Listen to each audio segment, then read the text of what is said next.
আব্দুল কালাম ছাৰে কৈছিল, কেতিয়াও ধুনীয়া চেহেৰাৰ মানুহ বিচাৰিব নালাগে, ই এদিন বুঢ়া হ'ব। কেতিয়াও ভাল ছালৰ মানুহ বিচাৰিব নালাগে, ই এদিন কোচ খাব। কেতিয়াও নিৰ্খুঁত শৰীৰৰ মানুহ বিচাৰিব নালাগে, এইটো এদিন সলনি হ'ব। কেতিয়াও সুন্দৰ চুলিৰ মানুহ বিচাৰিব নালাগে, ই এদিন বগা হৈ যাব, সৰিব। মাত্ৰ এখন ধুনীয়া হৃদয়ৰ মানুহ বিচাৰক, কাৰণ এখন ধুনীয়া হৃদয় সদায় ধুনীয়া হৈয়ে থাকিব। এটোপাল বিষে বহু পানী নষ্ট কৰি দিব পাৰে, আৰু এটা সৰু শিলে এখন ডাঙৰ গ্লাছ ভাঙি দিব পাৰে, আৰু এটা সৰু মিছা কথাই মানুহৰ গোটেই জীৱনটোকে ধ্বংস কৰি দিব পাৰে।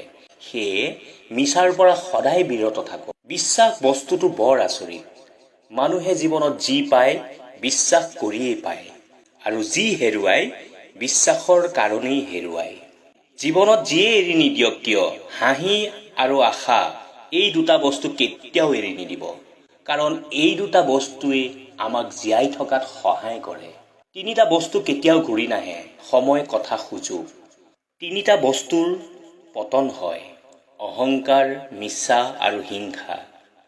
তিনিটা বস্তু বহুত মূল্যৱান, ভালপোৱা, আত্মবিশ্বাস আৰু বন্ধুত্ব। মানুহে কয়, সেইজনৰ লগত কথা পাতক যাৰ লগত পাতি ভাল লাগে, কিন্তু মই ক'ব বিচাৰিছোঁ, কথা সেইজনৰ লগত পাতক যিজনে আপোনাৰ কথাবোৰ শুনি ভাল পায়। তিনিটা বস্তু হেৰুওৱা উচিত নহয়, শান্তি, আশা আৰু সততা। পৃথিৱীৰ সকলোতকৈ কঠিন কাম হ'ল মানুহৰ মন জয় কৰা। যদি আপুনি আপোনাৰ কলিজাখন কাটি ৰান্ধিও খাবলৈ দিয়ে, তথাপিও মানুহে ক'ব, ধেৎ, নিমখ কম হৈছে। ক'লা বগা এইবোৰ ৰংহে, ধুনীয়া সকলোৱে হয়, ধুনীয়াৰ কোনো বৰণ নাথাকে। ভাল দৃষ্টিৰে চালে সকলো ধুনীয়া দেখি। সৰুকালত কষ্ট পালে চিঞৰি চিঞৰি কান্দিছিলোঁ, যাতে সকলোৱে শুনা পায়, আৰু এতিয়া কষ্ট পালে লুকাই লুকাই কান্দো, যাতে কোনেও বুজিব নোৱাৰে।